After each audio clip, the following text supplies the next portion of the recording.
මේම ෂොට් එක දාන ගමන් මචං කල්පනා කරනවා මට කොහොමද මම මේක මේ සික් එකේ කොහොම හරි කෑල්ල ඔයන් ඇවිල්ලා මම මේම පැකට් එක දාලා මම ඒ දාන ගමන් ෂොට් එක ඇදලා කල්පනා කරන්නේ මොකද දන්නවද?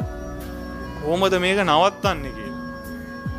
මම කවදාවත් මුල් දවස්වල ෆන් එකට ආසාවට මම බිව්වා.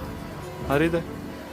දැන් මම බොන්නේ ආසාවකටවත් ෆන් එකටවත් කිසිම දෙයකටවත් නෙමෙයි මචං. මම දැන් බොන්නේ මට මේක ජීවිතේම එපා වෙලා ජීවිතේ දැන් කොයි වෙලේ හරි දැන් මට නැති වුණා කියන්නේ මම සමහර විට බෙල් වල දාගන්නවත් පුළුවන් දැන් ඉඩක් තියෙනවා එහෙම තියෙනවා. ඇයි දන්නවද මට මේක නැතුණාම ඉන්න බෑ. මට මගේ අම්මා තාත්තා නැතුව ඉන්න පුළුවන්. මට මේක නැතුව ඉන්න බෑ. මට උදේ ඉඳන් දවසක් නෙමෙයි වේල් දෙක තුනක් කන්න නැතුව ඉන්න පුළුවන් මට. මට මේක නැතුව ඉන්න බෑ.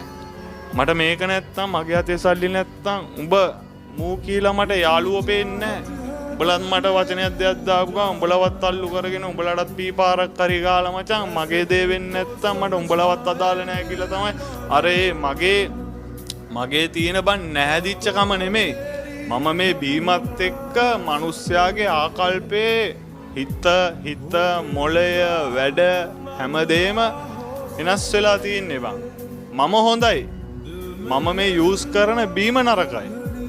ඒ බීමෙන් මාව මොනාද කරන්නේ මාව මරනවා. හරිද? එක දවසක් නෙමෙයි හැමදාම මරනවා බං. සික් එකේ උඹලා ඕක ගන්න තිබ්බා. උඹලා මංගාවට එන්න තිබ්බා. මම සික් එකේ ඉන්න වෙලාවට උඹලා මාව දැක්කන උඹලා ගැතේ සල්ලි තිබ්බනම් උඹලා මට ඒ වෙලේ සල්ලි දෙනවා. ඉඳා උඹලා කෑල්ලක් බීපන් කියලා. ඇයි දන්නවද?